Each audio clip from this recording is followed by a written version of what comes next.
Muito bem, vamos falar de neoplasias na infância. E a gente vai começar essa aula com um pré-teste de perguntas abertas sobre neoplasia na infância. A primeira é: qual é a neoplasia mais comum da infância? A segunda: que agente infeccioso está correlacionado com os linfomas? A terceira: qual é o tumor sólido mais comum da criança? A quarta: qual é a neoplasia mais comum entre os lactentes? São perguntas muito parecidas, né? Neoplasia mais comum da infância, tumor sólido mais comum da criança, neoplasia mais comum dos lactentes. São perguntas parecidas, mas diferentes, né? Na primeira eu pergunto a mais comum da infância toda. Na quarta eu pergunto entre os lactentes. Na terceira, o tumor sólido mais comum da infância. São respostas diferentes. O que significa o achado no exame físico dos olhos de Guaxinim? Em inglês, raccoon eyes. Que doenças podem estar associadas com o tumor de Wilms? E a leucocoria pode estar associada, relacionada a qual neoplasia? Então a gente vai passar a aula e ao final da aula saberemos responder isso aqui de olhos fechados. Vamos lá. Começar com essa obra de arte aqui, do Sir Luke Fildes. Essa pintura que tem no museu em Londres, Tate Britain, que é The Doctor. É de 1887. Tempos idos, né? Século XIX. Esse é o médico, esse é o paciente, e a família, a mãe desesperada. Esse era o médico do século XIX. Não tinha antibiótico, não tinha quimioterapia. Ele mais dava conforto. Coisa que a gente continua dando até hoje em dia, né? Mas antigamente o médico era um observador, né? Ficava lá torcendo por uma melhora, mas sem ter grandes armas para poder ajudar o paciente. E principalmente no câncer isso mudou completamente, né? O diagnóstico de uma neoplasia não é um atestado de óbito, principalmente se o diagnóstico é precoce. Por isso que é importante em pediatria, e é isso que é cobrado do pediatra geral, é cobrado do interno que vai fazer prova para residência, ou do cara que vai fazer uma prova para R3, enfim, é cobrado numa prova muito mais do que detalhes de quimioterapia, de radioterapia, que só o especialista conhece. Em pediatria, você saber identificar pela história sinais e sintomas que podem indicar uma neoplasia e fazer isso de forma precoce, ficar atento a esses sinais. A neoplasia mais comum na infância disparada é a leucemia. Entre elas, LMA e LLA, a LLA predomina em 85% das vezes. A patogênese, uma anormalidade numa célula hematopoética, levando a uma proliferação de um clone doente, e essa proliferação desses blastos dentro da medula óssea impede o funcionamento da medula óssea. Leva a uma disfunção da medula óssea. Então o quadro clínico de uma leucemia, ele é pautado em cima de uma deficiência da medula óssea, que produz os elementos do sangue, produz as hemácias, os leucócitos, as plaquetas. Então, de forma característica numa leucemia, eu vou ter deficiência desses fatores. Então, eu vou ter anemia. Então, eu vou ter leucopenia, ou pelo menos uma neutropenia. Às vezes eu tenho uma leucocitose burral, mas cheia de blasto. O neutrófilo está diminuído. E assim eu tenho infecções repetidas. Eu tenho sangramento, porque tenho trombocitopenia. Então, os sintomas: sangramento, infecção, anemia, apatia e dores ósseas. Em qual osso? Em todos. Disseminada pela expansão do espaço intramedular. Isso dói. Dores difusas. Hépato e esplenomegalia são alterações clínicas que a gente vê numa leucemia, mas não são obrigatórias. A gente não tem que esperar isso para pensar em leucemia. Uma criança com dor óssea, apática, muito anêmica, com sangramento, é importante a gente pensar em leucemia. Há um problema associado à leucemia, no qual a gente tem uma prevalência naquela população 20 vezes maior de leucemia do que na população outra, que é na síndrome de Down. Na síndrome de Down você tem um risco 20 vezes maior de ter uma leucemia do que um paciente sem síndrome de Down. Eu trabalhei praticamente 20 anos no Hospital do Câncer, lá no Rio de Janeiro, que é um grande centro de referência oncológico do país. E aí você pode me perguntar, então você via muita criança com Down, com leucemia? Não. Em 20 anos, acho que eu vi 2 ou 3 com leucemia. Porque, de fato, o Down tem um risco muito maior do que a população em geral. Mas o percentual de síndrome de Down na população geral é pequeno. É pequeno. Então eu via muito mais crianças sem síndrome de Down. Mas o fato de ter síndrome de Down leva a um risco de 20 vezes mais de ter uma leucemia. A gente tem que estar atento a isso. Mas pensei em leucemia, vou fazer o quê? Um exame simples. Hemograma. Que pode me confirmar uma anemia, uma trombocitopenia, uma leucopenia ou às vezes uma hiperleucocitose. E às vezes numa boa hematoscopia feita por um bom hematologista, um bom técnico, mostra já blastos. Que são essas células roxas aqui, que eu sei que são blastos, porque foram marcados e estava lá no livro. Esses são os blastos, porque senão eu não saberia. Mas o diagnóstico de fato tem que ser feito com aspirado da medula óssea, aspirado e biópsia da medula óssea, mostrando uma proliferação de blastos dentro da medula óssea que supera 25% da população de células total da medula óssea. E aí está feito o diagnóstico de leucemia e começa-se o tratamento quimioterápico. Há fatores que a gente chama de fatores prognósticos. A idade, a contagem inicial de leucócito, a resposta inicial ao tratamento. Não tem risco baixo, ou é médio ou é alto. O médio seria o melhor. Aparecer entre 1 e 10 anos. O número de leucócitos na apresentação inicial ser menor que 50 mil. E ter uma boa resposta à quimioterapia inicial. O risco elevado, quando a idade de aparecimento é acima de 10 anos. Quando o número de leucócitos é muito alto, é acima de 50 mil. E quando tem uma má resposta ao primeiro esquema de quimioterapia. Embora isso aqui a gente possa reverter mudando o esquema de quimioterapia e chegando a um bom resultado. Mas isso aqui não tem como mexer. A idade que apareceu é aquela. E o número de leucócitos no início é aquele. Então, tratamento aqui, quimioterapia, um processo longo que dura geralmente em torno de 1 ano. A gente não vai se focar na aula em tratamento, em detalhes de tratamento que não nos interessa nesse momento. Senão seria uma aula só de leucemia. A gente quer falar dos sinais e sintomas principais das neoplasias na infância, as formas de apresentação. Agora a gente vai para a terceira neoplasia mais comum de todas, que são os linfomas. A primeira, a leucemia, a segunda, tumores do sistema nervoso central, e a terceira, os linfomas. Hodgkin e não Hodgkin. Começando pelo Hodgkin, é comum na doença de Hodgkin a observação no tecido de biópsia que comprova que tem doença de Hodgkin a presença do genoma do vírus Epstein-Barr. O vírus Epstein-Barr, o EBV, tem comprovadamente associação com neoplasias, com destaque para os linfomas, tanto Hodgkin como não Hodgkin. A imunodeficiência predispõe. O linfoma cerebral primário, você tem que pensar em HIV. E na patogênese da doença de Hodgkin, a marca registrada é a célula de Reed-Sternberg, observada na patologia. O quadro clínico, na doença de Hodgkin, o sinal mais comum é linfonodopatia, cervical, supraclavicular, e uma massa mediastinal anterior. Olha essa foto. Os linfonodos bastante aumentados, ultrassom confirmando que são linfonodos, e um raio-x de tórax, biópsia de gânglio mostrando, e olha essa massa no mediastino anterior superior. Então o diagnóstico. Vi lá a criança com muito gânglio, gânglios duros, aderidos, maiores do que 2 centímetros.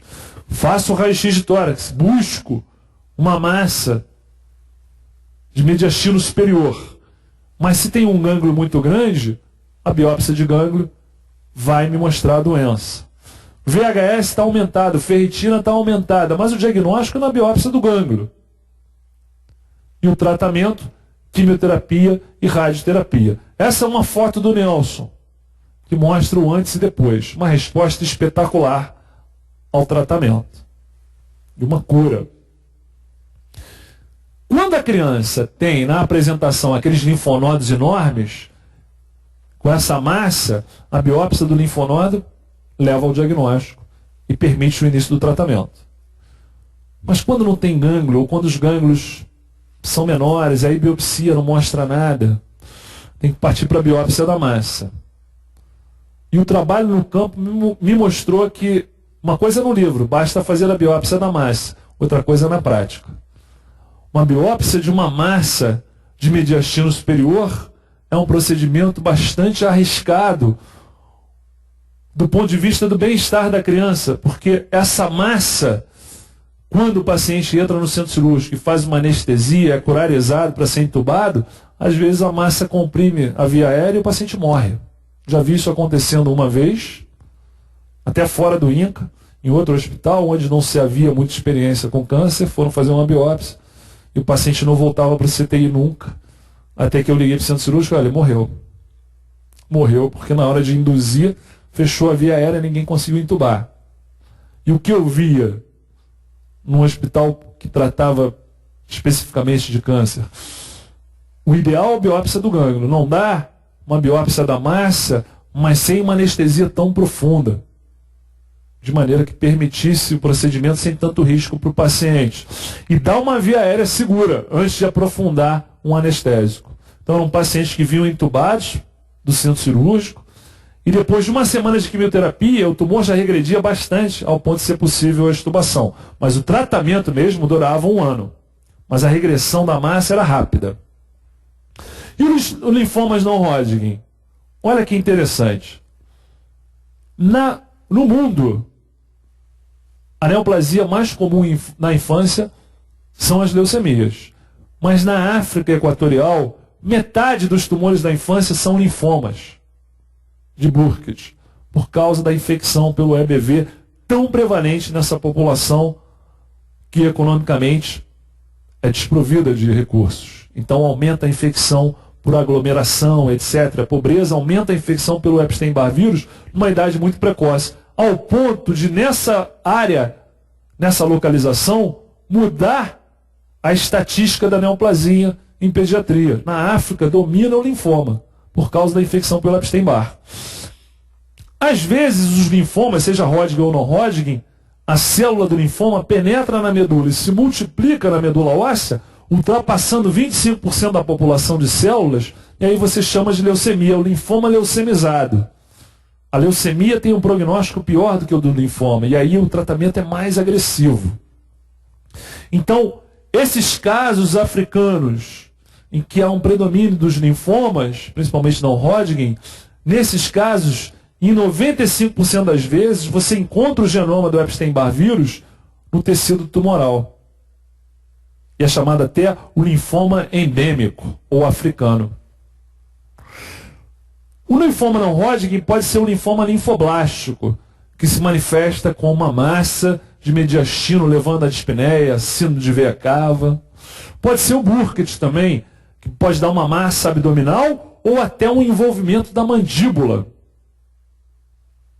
Aí, ó, o óculos escuro fui eu que fiz, não ficou muito bom, né? Mas uma massa aqui enorme. Eu já vi isso 2 vezes, até foi fora do INCA, foi no Pedro Ernesto. Quando eu era residente, uma vez chegou um garoto com um infiltrado aqui na mandíbula, que ninguém sabia direito o que era. A biópsia mostrou que era um linfoma, um Burkitt da mandíbula. E ano passado eu vi um paciente que rodou vários hospitais e depois, primeiro começou com uma dor, foi ao dentista, arrancou um dente. Aí não melhorou, arrancou outro dente. Aí começou a ter um infiltrado, estava impedindo o adolescente de comer. Aí foi internaram, porque ele não estava conseguindo comer, num hospital periférico, e foi no hospital que eu trabalho, para ter um parecer da odonto, que também não tinha a menor ideia do que fosse. Aí chamou a pediatria.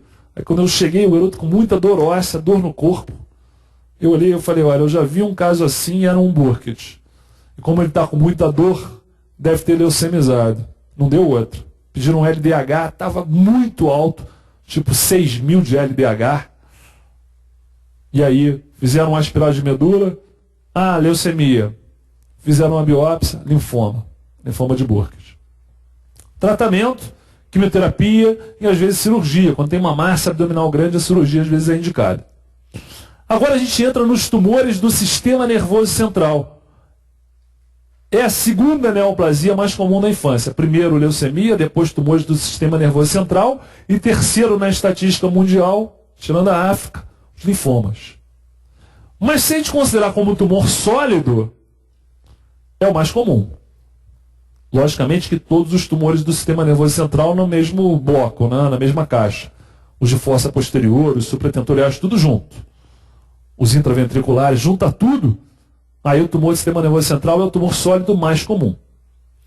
Os sinais têm relação com a localização do tumor.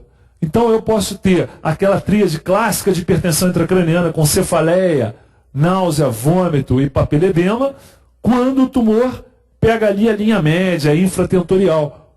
Porque aí ele impede com o crescimento a circulação licórica. E aí dá a hidrocefalia.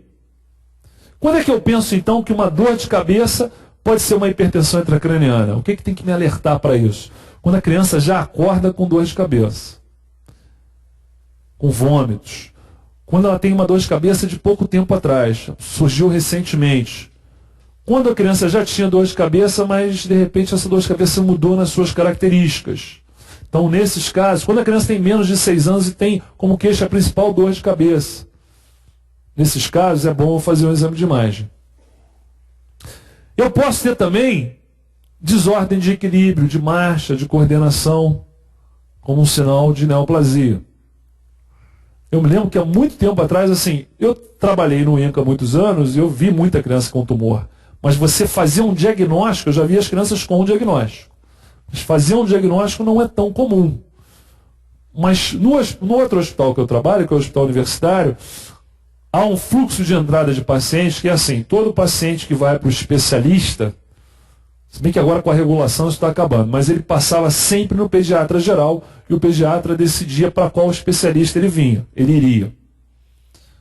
E aí eu estudei nesse hospital, nessa universidade, fui residente lá, ou seja, tem vários professores meus lá, mais antigos, que ainda trabalham comigo, ou na pediatria ou em outros setores.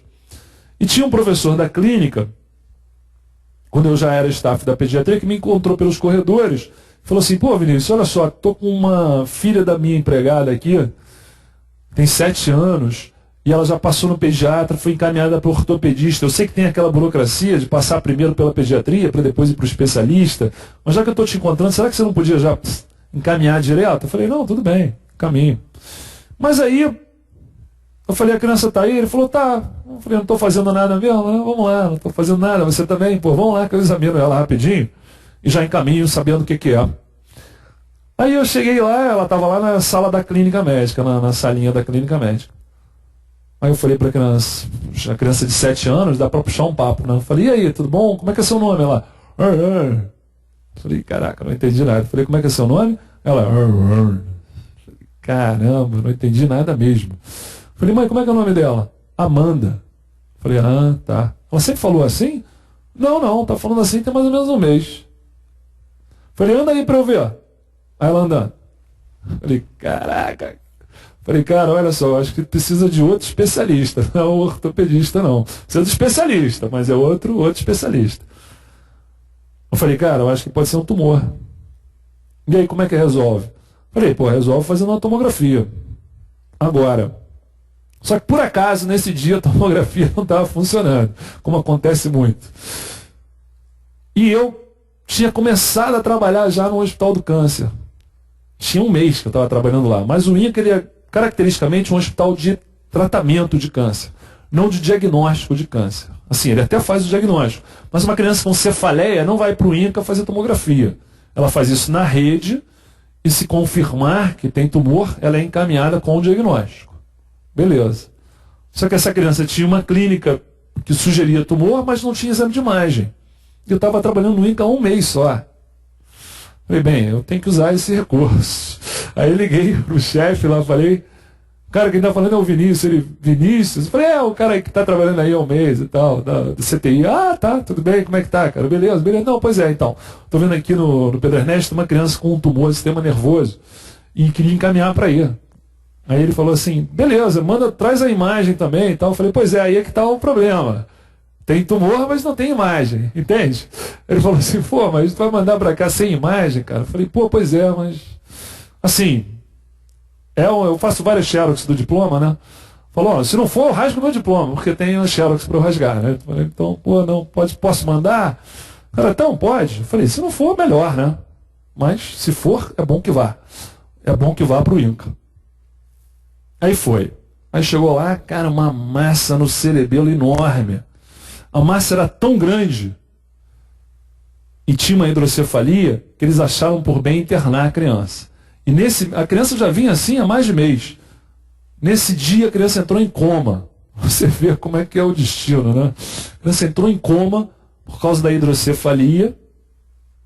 Ela deve ter pensado, agora estou no hospital que vai resolver, eu posso entrar em coma. Entrou em coma e o pessoal da neurocirurgia foi acionado de madrugada para botar a válvula. Só que o cara estava de plantão à distância, né? Teve que ir lá botar a válvula. E aí no dia seguinte era meu plantão, né? Lá. Falei, pô, cara, vou já preparado para conversar com o neurocirurgião, né? Aí cheguei lá, criança bem, botou a válvula, estava acordada, beleza, tudo ótimo, graças a Deus. Aí chega o neurocirurgião para passar a visita. Pô, cara, tu vê, né? Esse pessoal aí que trabalha nesses hospitais aí fica mandando criança pra gente botar a válvula de madrugada, é uma falta de responsabilidade, não sei o quê. Aí eu falei pro ele, já estava preparado, falei, cara, tem que pensar o seguinte, você salvou uma vida, cara. Ele, é verdade, é verdade. Falei, tá vendo, cara? Pô, arrebentou. Aí botou a válvula lá, a criança ficou bem, temporariamente, operou o tumor. E aí ela ficou boa, bem, só que era um meduloblastoma, que tem um prognóstico um pouco pior. Aí recidivou. Aí ela operou de novo. Aí recidivou de novo. Eu sei que depois de muitos anos de tratamento, recidiva, quimioterapia e tal, chegou um momento que a criança piorou muito e ela morreu no meu plantão. E aí a mãe falou comigo, pô, doutor, o senhor atendeu ela lá atrás, né? E agora está fechando aqui também. Aí é o que eu falo. Trate bem o seu paciente, porque ele vai te reencontrar. Sempre acontece isso. Outra manifestação do tumor infratentorial, torcicolo. Essa obstrução da circulação licórica, às vezes leva a uma posição viciosa da criança para facilitar a circulação do líquor. Já vi lá no INCA também, criança com tumor de fossa posterior, e tem aquela rolha ali, eles botam muitas vezes um quadrinho para a criança botar umas fotos e tal, e a criança tinha umas 1000 fotos assim dos últimos meses, sempre assim. E aí eu falei com o pai, pô, sempre com esse torcicolo, né? O pai falou, pois é. E eu falava com o pediatra falava que era charminho. Eu falei, pô, é isso que mata a minha especialidade, pô, não pode. Lógico que torcicolo em criança, você não vai pensar em tumor, vai pensar em uma lesão muscular. Só que dura poucos dias, criança dura horas. Um torcicolo com febre já preocupa mais, pode ser um abscesso retrofaríngeo, por exemplo, que eu já vi também uma vez. Mas um torcicolo que dura semanas, pô, tem que pensar nisso. Pode ser um tumor, a hidrocefalia. O tumor pode ser de tronco cerebral. E aí, nesse caso, geralmente você tem paralisia de nervo craniano e lesão do primeiro neurônio motor somados. Então você tem lá uma hemiparesia, uma hiperreflexia, um babismo, um clonus de um lado e mais alteração de nervo craniano. Tá aí, ó, um tumor de tronco. Uma hidrocefalia, um tumor no tronco.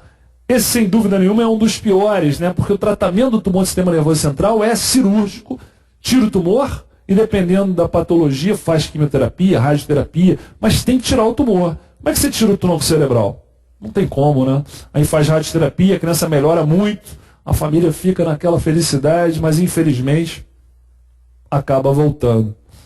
O prognóstico é de viver 1 ano. O prognóstico é ruim. Então aqui, ó, um tumor de tronco. Tá vendo, ó, sinal do papagaio? Não é igualzinho papagaio? Aqui, ó, desenhado aqui, não parece? Mais ou menos? Também não tem sinal do papagaio, é invenção minha. Porque parece um papagaio, mas não é. Não tem esse sinal do papagaio, não. Aqui é um tumor de tronco, bem visível. É o mesmo paciente aqui na ressonância. O tumor pode ser supratentorial, em um dos 2 hemisférios, aí as desordens clínicas vão ser focais, uma fraqueza motora localizada, distúrbio da fala, convulsão. E eles podem ser também supracelares, é aquele tumor hipotalâmico hipofisário que leva a um distúrbio neuroendócrino, pela lesão hipotalâmica hipofisária. Um diabetes insípidos, um hipotireoidismo, um déficit de crescimento, uma alteração de crescimento. Ok. Então agora a gente passa para os tumores abdominais, as massas abdominais. Vou começar com o neuroblastoma. O neuroblastoma é um câncer embrionário do sistema simpático periférico e é a neoplasia mais comum entre os lactentes. Então, qual é a neoplasia mais comum entre os lactentes? Neuroblastoma. O quadro clínico. Esse tumor de sistema simpático, muitas vezes começa, na maioria das vezes, na suprarrenal. E aí dá uma massa abdominal. Mas ele pode também começar em gânglios simpáticos retroperitoneais, em gânglios simpáticos paravertebrais. E aí no raio-x ou na tomografia, principalmente no raio-x, um exame simples, eu posso ver calcificação, o que ajuda no diagnóstico diferencial com Wilms, que é o tumor renal, que não tem calcificação. Mas eu não vou ficar só no raio-x, a gente vai para TC, a gente vai para ressonância.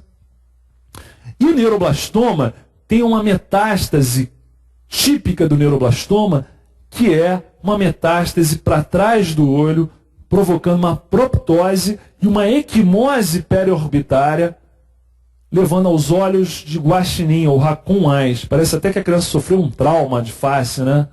Ó, esse é o guaxinim. Procurei no Google Imagens, porque eu não sabia quem era o guaxinim. Botei ali, ó o guaxinim. Não tem a lesão aqui, ó? Neuroblastoma. E essa aqui é uma foto do New England, em que ele bota aqueles casos, faça o diagnóstico. Aí no título está assim, massa abdominal mais essa alteração na face. Raccoon eyes, olhos de guaxinim. Eu falei, pô, isso é um neuroblastoma. Aí nem li a evolução, fui direto na resposta lá na outra página. Neuroblastoma, falei, aí, arrebentei. Muito bem.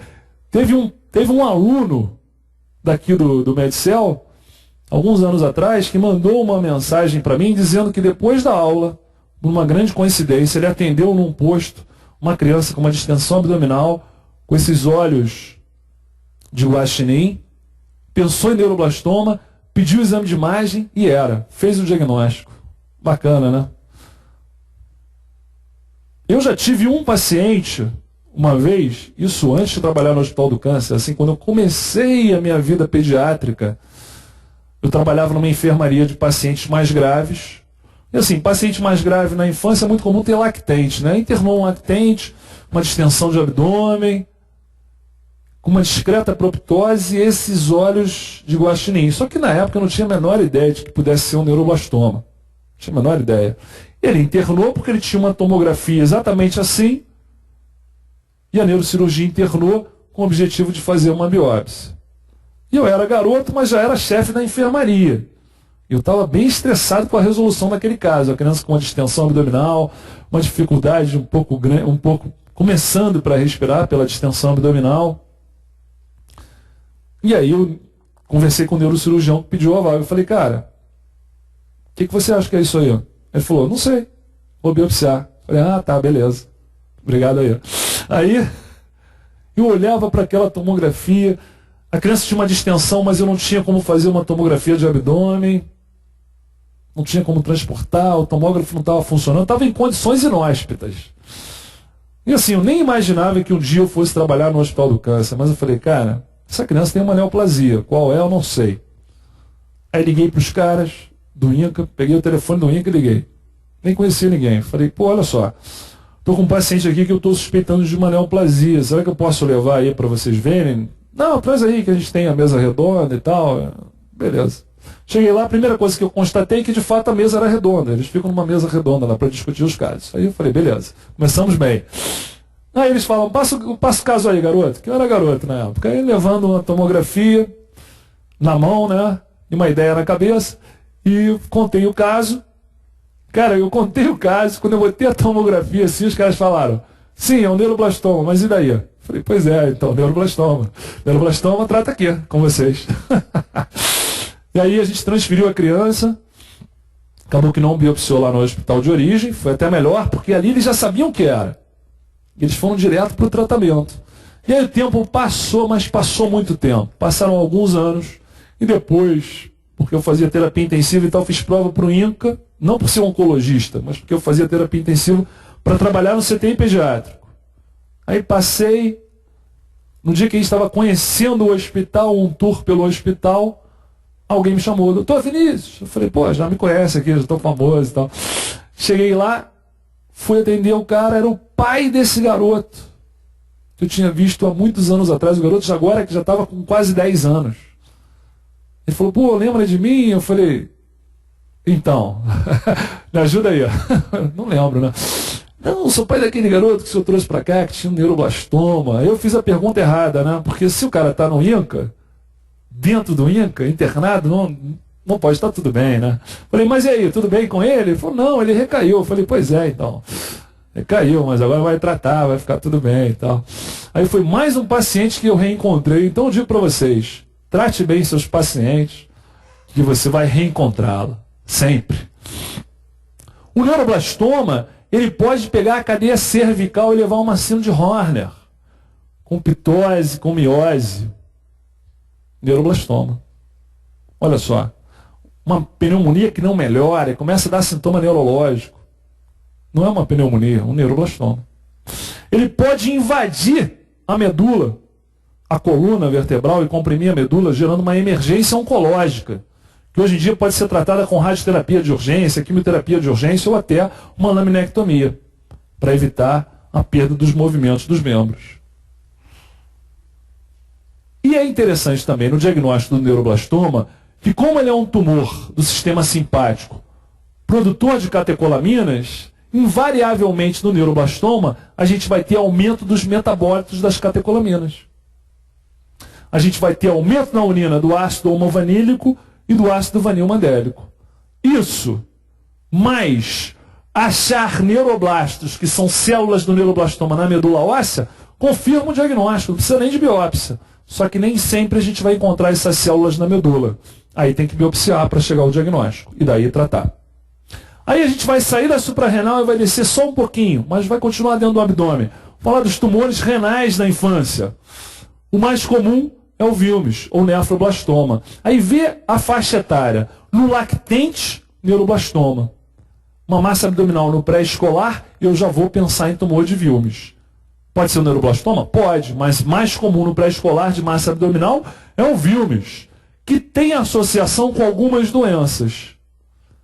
A hemipertrofia, a aniridia, que é uma alteração da íris, e a síndrome de Beckwith-Wiedemann, que é uma síndrome na qual você também tem hemipertrofia, macroglossia, fica a língua para fora, microcefalia, retardo, visceromegalia, às vezes hipoglicemia ao nascimento. Então aí, ó, a hemipertrofia, a aniridia, alteração da íris, parece até uma anisocoria, né?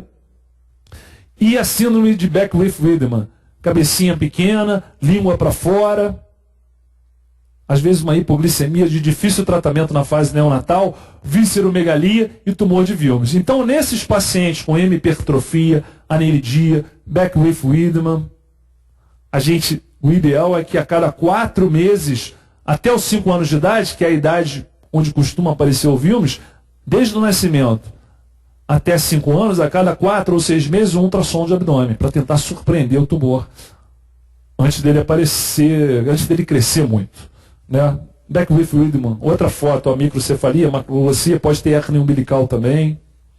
O quadro clínico do Wilms, uma massa grande abdominal, que quem faz o diagnóstico invariavelmente é a mãe. Pela idade, de 2 a 5 anos, as pessoas não tomam banho sozinhas, é a mamãe, ou o papai, enfim. É alguém lá dando banho, principalmente a mãe, notou uma massa. Pode ter dor abdominal, hematura, hipertensão, mas geralmente o diagnóstico é pela massa. E aí leva no hospital, tá com uma coisa estranha aqui. Infelizmente, nosso sistema de saúde ele é muito falho, né? É comum, era muito comum no INCA a gente atender crianças com tumor de Wilms, que chegava assim, ó. Porque já tinha passado numa unidade de saúde, tá com uma coisa aqui na barriga, toma um albendazol aí que resolve. O cara atende 500 pessoas por dia, não mete a mão na barriga de ninguém. Tem que meter a mão na barriga e achar a massa. Se a mãe fala que tem uma massa, vai lá ver, pô. Vai lá ver, confere.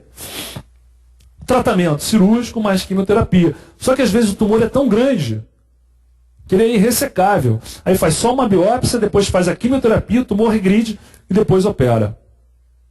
E uma coisa que o cirurgião pediátrico oncológico enfatiza é que é bom que ele opere, não o cirurgião pediátrico que não tem experiência com oncologia. Porque ele vai ter o cuidado de não romper o tumor dentro da cavidade, porque senão espalha a célula tumoral ali, dá uma metástase para peritônio e aí babou de novo. Então ele tira o tumor e tira fora da barriga. Elimina o tumor fora da barriga, tomando esse cuidado de não ter essa contaminação com célula neoplásica dentro do peritônio, dentro da barriga. Outro tumor possível, eu vou voltar para a suprarrenal, que não é o neuroblastoma, um tumor, um adenoma de suprarrenal, por exemplo.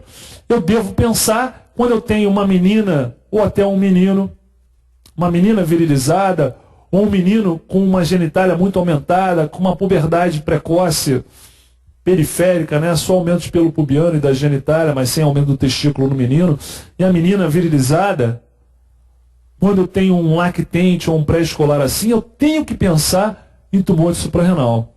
Puberdade precoce, virilização das meninas, hipertensão arterial, Cushing, por esse hipercortisolismo, tem que pensar em tumor de suprarrenal.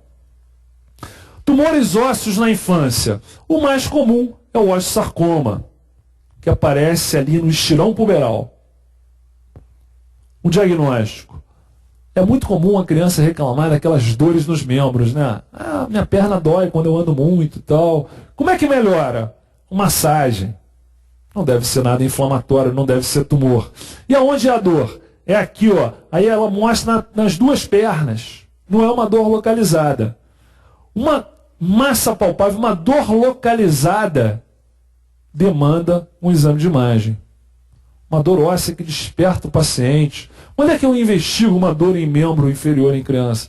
Quando o paciente me mostra onde fazer o raio-x. Se ele apontar, ó, tá doendo aqui, é para fazer.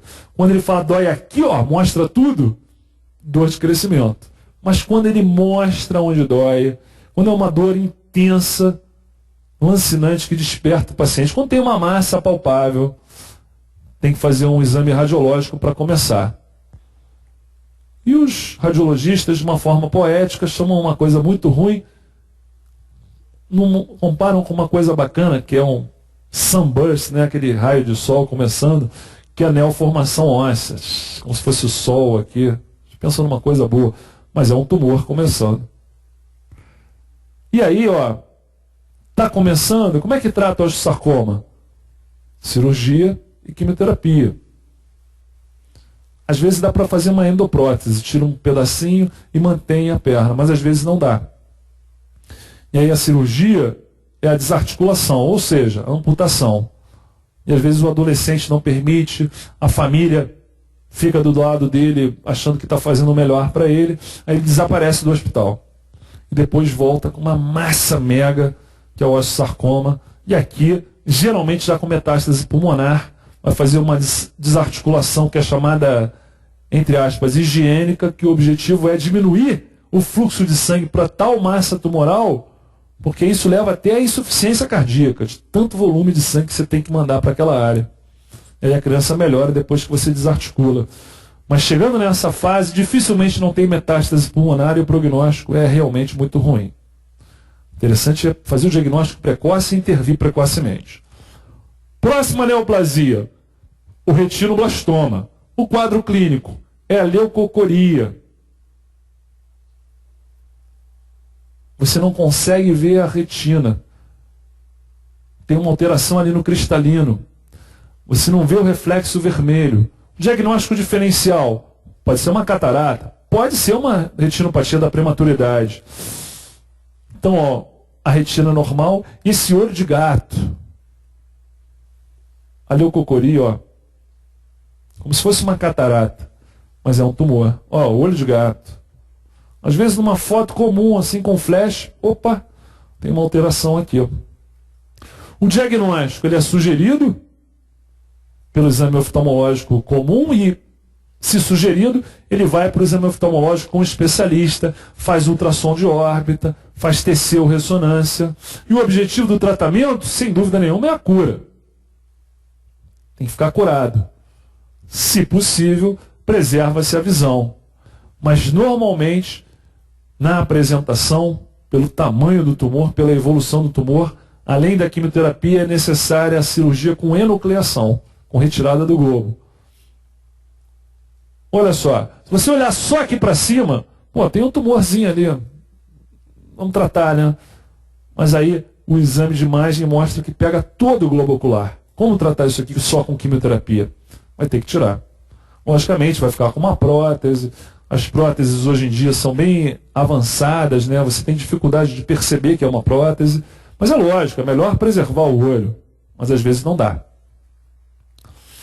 Então vamos voltar lá nas nossas perguntas. Eu tenho certeza que a gente vai responder bem. Qual é a neoplasia mais comum da infância? A leucemia. Que agente infeccioso está correlacionado com os linfomas? O EBV, o vírus Epstein-Barr. Qual é o tumor sólido mais comum em pediatria, nas crianças? Tumores do sistema nervoso central. Qual é a neoplasia mais comum entre os lactentes? Neuroblastoma. O que significa o achado no exame físico dos olhos de Guaxinim?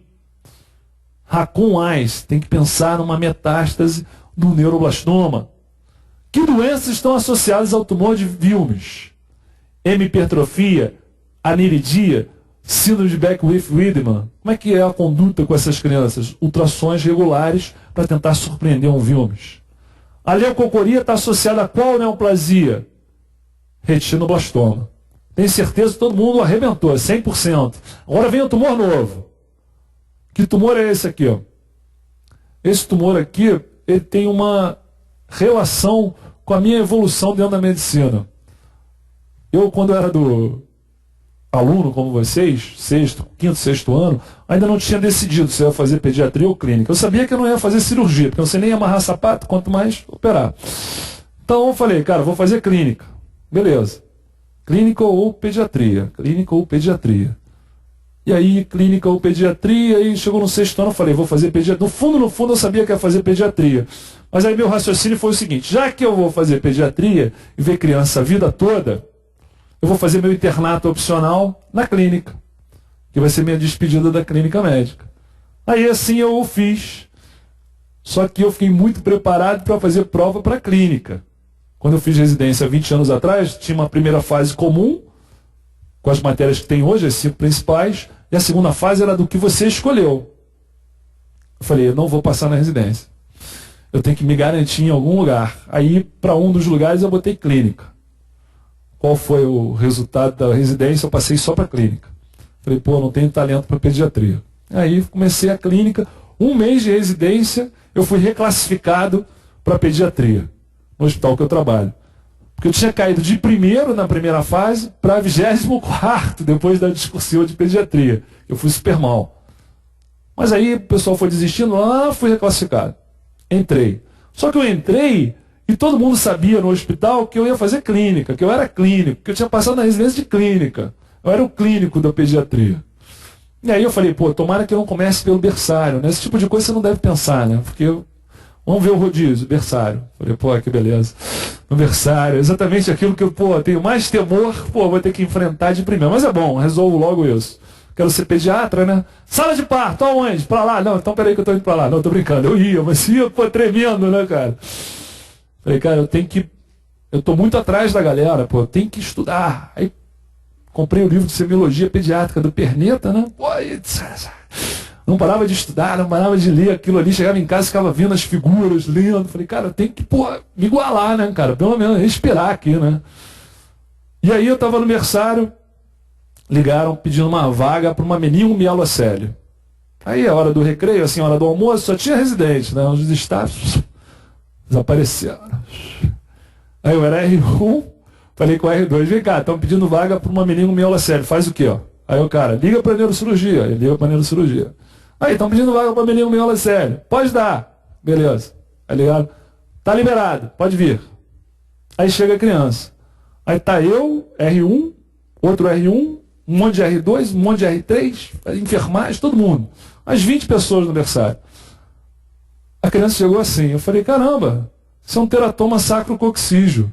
Os caras, ô clínico, faz o seguinte, senta aqui, faz um desenho pro tio, pô, bonito, hein? Falei, cara, eu tô falando, isso não é uma meningomielocele, isso é um teratoma sacrococcígeo, eu vi no livro. Aí chama o pessoal da neurocirurgia. O cara entrou e falou, pô, não era uma meningomielocele, vocês trazem um teratoma sacrococcígeo? Eu falei, pô, agora sim, a minha pontuação, aí dali pô, eu fui. Virei até professor da faculdade. Então esse tumor aí para mim teve uma importância. E aí era uma menina, ela operou, um tumor benigno, teratoma tem dente, tem cabelo, tem fio dental, tem tudo ali dentro. Aí ela operou, eu era residente, e eu me lembro na época que eu fiz uma pergunta que eu já sabia a resposta.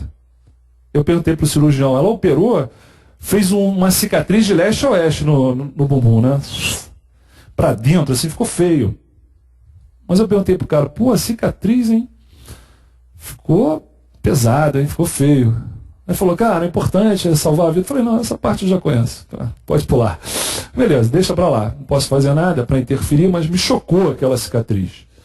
E aí o tempo passou, cara. O tempo passou. Terminei a residência. Depois eu entrei como professor da faculdade. Fiquei lá um tempão trabalhando no CTI. Aí depois pedi para ir para o ambulatório, que eu já estava querendo. Primeiro mês de ambulatório, fazer um pré-operatório de uma criança que ia fazer uma plástica das nádegas, do bumbum. A menina que eu vi na residência. Impressionante, cara. Falei, aí a mãe me reconheceu. Pô, tô lembrado do senhor e tal, pá. E eu pensei, cara, trate bem seu paciente, porque ele vai te reencontrar. Então, teratoma sacrococcígeo, tratamento, cirurgia. Um casinho aqui que eu vi no INCA. No INCA é tumor, né? Mas antes tinha sido atendido no posto de saúde como uma pneumonia. Se eu tivesse atendido essa criança, eu também ia tratar como pneumonia, como todo mundo. Taquipneica, com essa imagem hipotransparência, é uma pneumonia. Antibiótico, não melhorou. Outro antibiótico, não melhorou. Ressonância da massa. Uau! Uau! Olha o tamanho da massa intratorácica. E pegando aqui o abdômen também. Pegava a coluna também. Entrou nessa cirurgia, a neurocirurgia, é o tórax, pessoal da cirurgia torácica e pessoal da cirurgia pediátrica. Aí começou com a neurocirurgia. Cirurgia de 8 horas. Olharam lá a coluna e perceberam que não tinha invasão no canal. Beleza, só descolaram, beleza. Segunda etapa, cirurgia do tórax. Aí os caras descobriram que essa imagem aqui era o diafragma. Estava lá quase na pelve. Era massa, tudo era massa. Então o tórax foi lá, tirou a massa toda. Resolveu o problema. E a cirurgia pediátrica? Tirou o apêndice. Porque eles não estão lá de brincadeira, entendeu? Quando eu vi o relatório, tiraram o apêndice? Lógico, pô, estamos lá, entramos, pô, tiramos o apêndice, nunca mais vai ter apendicite. Falei, é lógico, pô, órgão retirado não adoece, pô, é isso aí, mandou bem, pô. É igual o BOP, não sobe de bobeira, subiu, vai eliminar, não tem jeito, entrou, vai tirar o apêndice, pelo menos. Era um gânglio neuroma, um tumor dito benigno, mas que se você não trata, vai matar. Mas operou, ficou curada. Aqui no pós-operatório, drenado e tal, bilateral, entubado, mas a criança ficou show, ficou ótima, curada. Mãe chega ao ambulatório com filho de 1 ano, após ter notado aumento do volume abdominal. Ao exame, mau estado geral, hipocorar 3 cruzes em 4, equimoses periorbitárias e proptose. Hepatimetria de 15 centímetros. O diagnóstico mais provável e os exames indicados para sua confirmação são aumento do volume abdominal. E essas equimoses periorbitárias com proptose, a gente tem que pensar em qual tumor? Pensar no neuroblastoma. E para o diagnóstico, o que a gente faz? Então, o diagnóstico neuroblastoma, e para confirmação, dosagem de ácido vanil-mandélico e mielograma, está dentro do esperado. Hepatoblastoma não, LLA não, feocromocitoma não. Então, a resposta é a primeira. É um provável neuroblastoma. Vamos dosar os metabólitos das catecolaminas na urina, faziam um mielograma, quem sabe já chegam no diagnóstico. Se não, biópsia de massa. Letra A. Pré-escolar de 4 anos, feminina, levada ao pediatra com história a 15 dias de artralgia nos membros inferiores, febre, fraqueza progressiva, palidez, equimose, hépatos pleno, hemograma, pancitopenia. Qual o nosso diagnóstico? Então, uma criança com dor, com fraqueza, com anemia, com sangramento, com hépatos pleno. Primeira coisa que a gente vai pensar em um hemograma com uma pancitopenia. Leucemia aguda. Como é que a gente faz o diagnóstico? Mielograma. Tem que ir lá na medula. Lactente de 1 ano e 3 meses, com movimentos oculares caóticos e contrações musculares rápidas, envolvendo vários grupos musculares. Ele tem um opsoclonos e mioclonos. Opsoclonos, esses movimentos oculares caóticos, e a mioclonia. História pregressa de 4 internações por pneumonia em lobo superior direito. Está aí a imagem. Isso é um caso real que a gente acompanhou. Então, parece uma pneumonia.